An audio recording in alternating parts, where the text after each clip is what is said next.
My dear students, I am Professor C.P. Singh. In this lecture, I shall tell you definition and essential of partnership.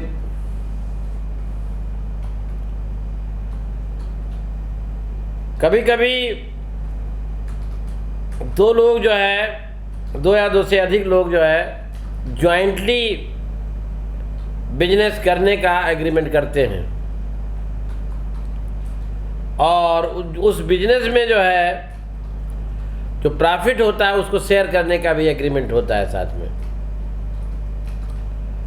वो business दोनों मिलकर चलाते हैं, सभी लोग मिलकर चलाते हैं या उनमें से कोई या कई लोग मिलकर चलाते हैं, जैसा तय हुआ है।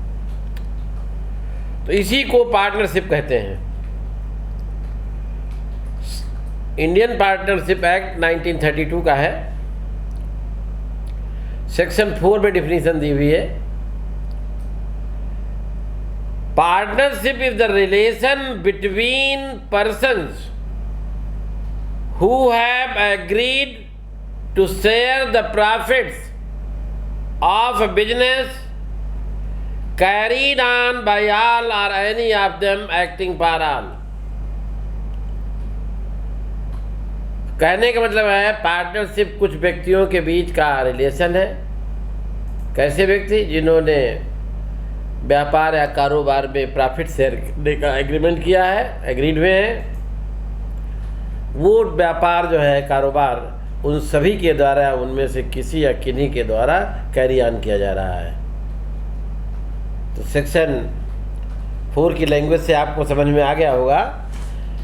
पार्टनरशिप क्या है? कुछ व्यक्तियों के बीच रिलेशन बिटवीन पर्सन्स। कैसे व्यक्ति? Who have agreed to share the profits, जो प्रॉफिट शेयर करने के लिए एग्रीड हुए हैं, जिन्होंने प्रॉफिट शेयर करने का करार किया है। प्रॉफिट कहाँ से आएगा? कारोबार या बिजनेस से। आप बिजनेस, वो बिजनेस कैसे चलाया? Carried on by all or any of them acting for all. वो बिजनेस सभी के द्वारा, उनमें से किसी या किन्हीं के द्वारा चलाया जा रहा है। तो इसको यदि हम पढ़ें तो ये निकलता है कि भागीदारी उन व्यक्तियों के बीच का रिलेशन है, संबंध है, जिन्होंने किसी ऐसे कारोबार के लाभों में अंश पाने का करार किया है, शेयर करने का करार किया है, एग्रीड किया है, बेट किया है। वह उन सब के द्वारा, उनमें से किन्हीं या किसी के द्वारा कैरी ऑन किया जा रहा है। तो इनको जो है जब ये करते हैं तो इंडिविजुअली पार्टनर बोलते हैं, कलेक्टिवली फर्म कहते हैं, और जिस नाम से बिजनेस किया जाता है उसको फर्म कहते हैं।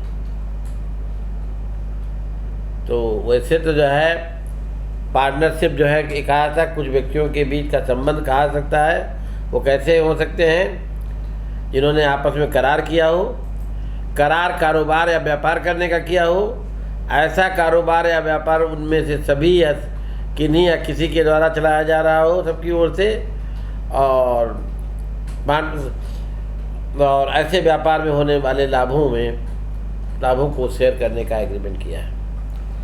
तो इसके 4 आवश्यक तत्व निकलते हैं। There should be an agreement, agreement must be to carry on business, sharing of profit, and that business must be to carry on by all or any of them acting for all, पारस्परिक उपकरण द्वारा।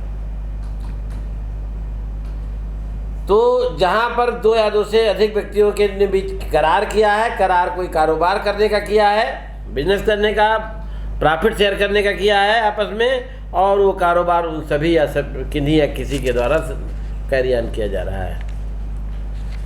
पहला यह है कि agreement का जो partnership का पहला आवश्यक तत्व है, इसेंशियल है, कि जो पार्टनरशिप में कुछ व्यक्तियों ने कोई एग्रीमेंट किया हो, और सेक्शन 5 कहती है बाकी जो partnership creates from agreement not status,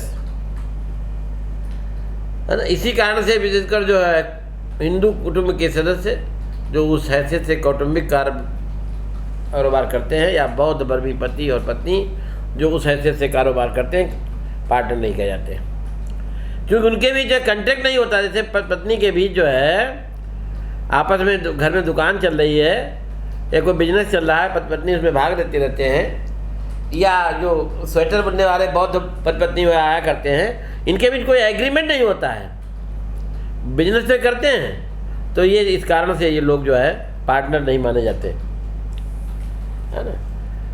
second, इसका तात्पर्य ये कि बिल्कुल नहीं है कि हिंदू संयुक्त परिवार के लोग सदस्य पार्टनरशिप में बिजनेस नहीं कर सकते, कर सकते हैं, लेकिन एग्रीमेंट करके कर सकते हैं, ऐसे नहीं करेंगे। इसी तरीके से जहाँ वाइफ ने अपना स्त्री धन हस्बैंड को दे दिया हो और उसको बेचकर हस्बैंड ने बिजनेस शुरू किया हो, तो पत्नी को उसमें जो है पार्टनर नहीं माना जाता, क्योंकि उसमें कोई एग्रीमेंट नहीं होता है। प्रतिभा रानी वर्सेस सूरत कुमार AIR 1985 के सुप्रीम कोर्ट के केस में ये कहा गया था, प्रतिभा रानी का केस है, उसमें कोर्ट ने कहा था कि जो है ये पार्टनर नहीं है, क्योंकि पत्नी और पति के बीच कोई एग्रीमेंट नहीं है। अब उसने अपना स्त्री धन जो है बिजनेस करने के लिए हस्बैंड को दिया है, तो पार्टनर नहीं माने जाएंगे।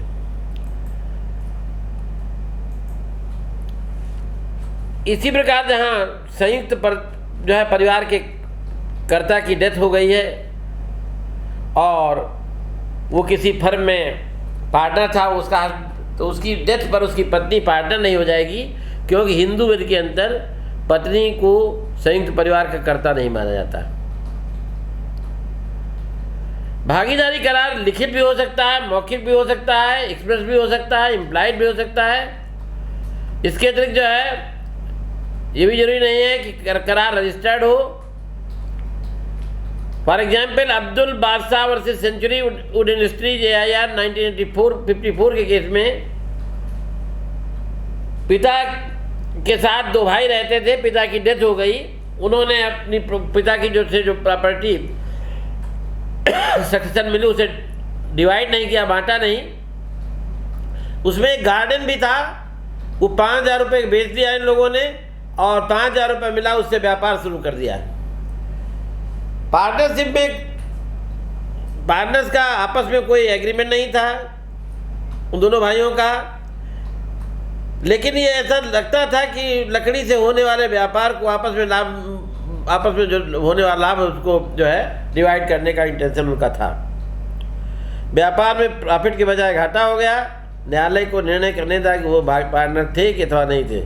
दोनों भाइयों की बीच भागीदारी थी, क्योंकि पार्टनरशिप आचरण के द्वारा भी अभिव्यक्त हो सकती है। कोर्ट ने इसमें माना कि जो है पार्टनरशिप थी।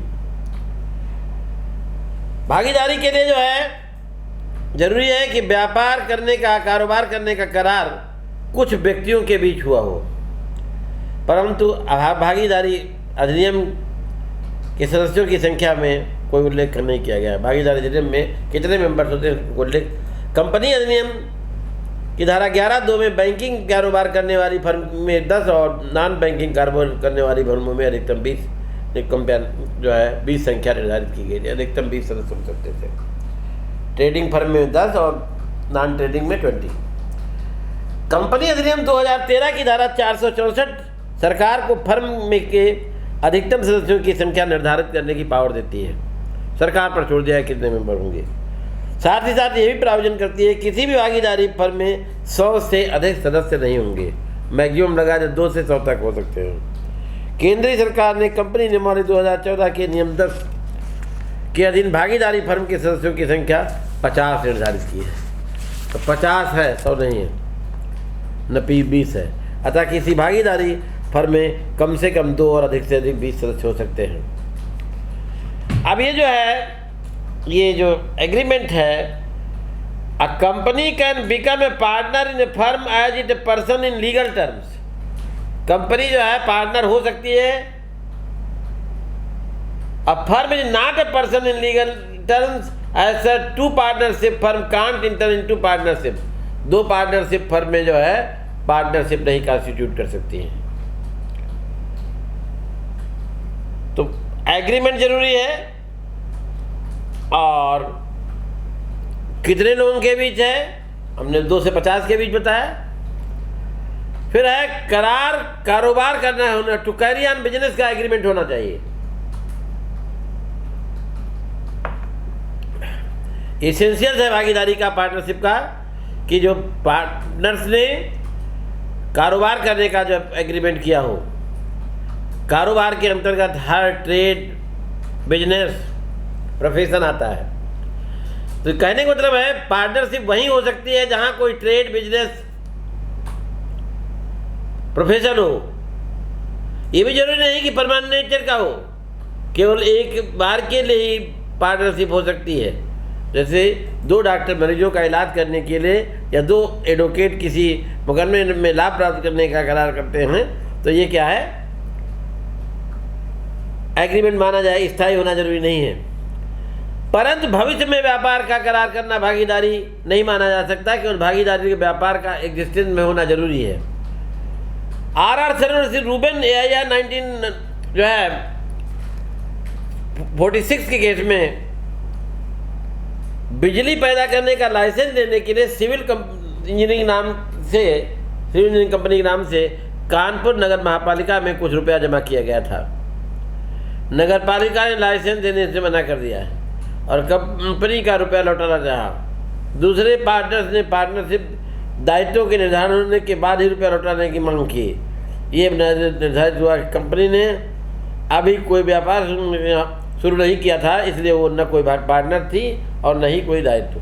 तो क्योंकि इसमें आरक्षण के इसमें अभी कंपनी ने बिजनेस शुरू नहीं, तो जो है पार्टनरशिप का कोई मतलब ही नहीं है। फिर बात आती है कि एक पार्टिकुलर जो है विशिष्ट भागीदारी होती है। विशिष्ट भागीदारी का मतलब यह है जहां कोई कारोबार करने का करार किया गया, कारोबार के अंतर्गत हर ट्रेड, प्रोफेशन, बिजनेस आता है। भागीदारी वहीं होती है जहां कोई व्यापार या कारोबार किया जा रहा हो। पार्टनरशिप के लिए व्यापार का स्थायी होना आवश्यक नहीं है। भागीदारी केवल एक के लिए ही जो है एक संव्यवहार के लिए भागीदार हो सकता है। उदाहरण 2 डॉक्टरों ने एक मरीज का इलाज करने के लिए जॉइंटली जो है केस लिया हो, तो ये भी माने जाएंगे कि पार्टनर हैं दोनों डॉक्टर। परंतु भविष्य में व्यापार करने का करार करना पार्टनरशिप नहीं माना जा सकता, जैसा कि अभी आर शरण के केस में बताया। कभी कभी जो है कोई सेक्शन 8 है, कोई व्यक्ति किसी दूसरे व्यक्तियों का विशिष्ट उद्यमों या उपक्रमों में भागीदार बन सकेगा। इस प्रकार जहाँ कोई व्यक्ति किसी विशेष कार्य के लिए या कोई व्यापार करने के लिए दूसरे व्यक्ति के साथ भागीदार बनता है, तो इस भागीदारी को विशिष्ट पार्टी जो है भागीदार कहते हैं। उदाहरण 2 व्यक्तियों ने एक फिल्म बनाया और किराए पर दे दिया और किराए से होने वाले लाभ को अपन बांटने का करार किया। न्यायालय ने इसे विशिष्ट भागीदारी का नाम दिया। नेक्स्ट है शेयरिंग ऑफ प्रॉफिट, लाभों में बंटवारा। देखिए, जब भी कोई बिजनेस किया जाएगा, ऑब्जेक्ट क्या होता है, शेयरिंग ऑफ प्रॉफिट। नुकसान हो जाए तो अलग की बात है, तो बियर करेंगे उसी हिसाब से जिस रेशियो में प्रॉफिट बियर करते या जैसा एग्रीमेंट है। लेकिन एग्रीमेंट सदैव जो है शेयरिंग ऑफ प्रॉफिट के लिए होता है, डीलिंग के लिए नहीं। तो शेयरिंग का मतलब यह है कि पहले तो एक जमाना आया था कि जो है खाली भागीदारी, ये लाभों में बंटवारे का यदि आवश्यकता तो मिल जाता था किसी बिजनेस में, तो उसको हम पार्टनरशिप मान लेते थे, है ना। जो है बिजनेस किया जाता प्रॉफिट के लिए, ये नुकसान हो जाता तो जिस रेशियो में प्रॉफिट शेयर करते हैं उसी रेशियो में हमें नुकसान भी बेयर करना होता है। कार्सोसिस हिकमैन के निर्णय के पहले किसी व्यापार में कारोबार प्राप्त करने का तत्व विद्यमान होता था तो उसे भागीदारी मान लिया जाता था। परंतु इस निर्णय ने हाउस ऑफ लॉर्ड्स ने डिसाइड किया कि भागीदारी के लिए लाभ प्राप्त करने का आवश्यक तत्व होने के साथ व्यापार का करने का पारस्परिक रूप से चलाया जाना आवश्यक है। तो लाभों में बंटवारा भी बहुत इसेंशियल है। नुकसान जो है बियर करेंगे उसी रेशियो में जिसमें लाभ जो है बियर कर रहे थे। नेक्स्ट है पारस्परिक अनुकरण, म्यूचुअल एजेंसी। भागीदारी का ये सबसे महत्वपूर्ण इम्पॉर्टेंट तत्व है, आवश्यक तत्व है। कहा तो जाता है कि sharing of profit is a prima facie evidence of partnership but not conclusive. Conclusive क्या है? म्यूचुअल एजेंसी है। धारा 4 के अनुसार पार्टनरशिप के लिए जरूरी है कि जो व्यापार है सबके द्वारा, सबकी ओर से किन्हीं या किसी के द्वारा संचालित किया जा रहा हो।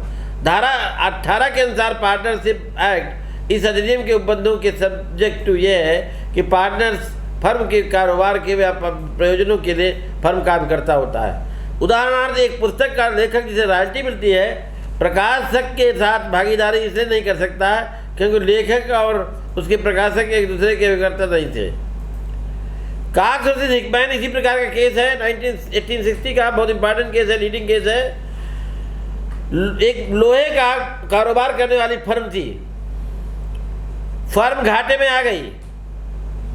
क्रेडिटर्स ने उनका फर्म से समझौता किया, फर्म की सारी जो है प्रॉपर्टी असेट्स क्रेडिटर्स में नेस्ट कर दी गई, जिससे न्यासी चला रहे थे,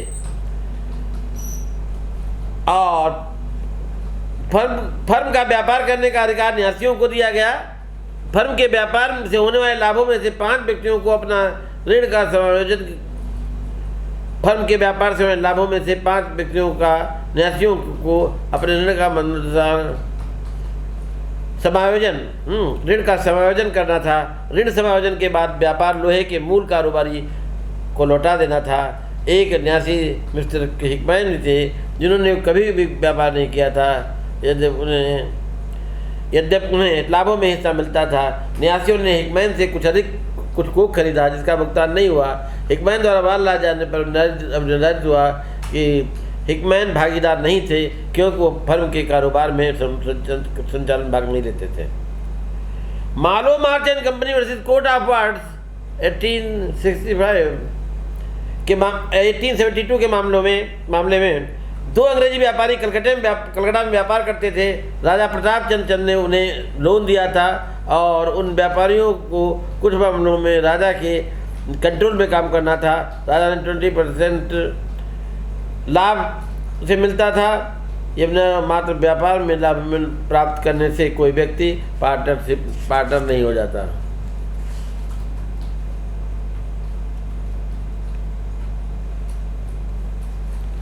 थैंक यू वेरी मच।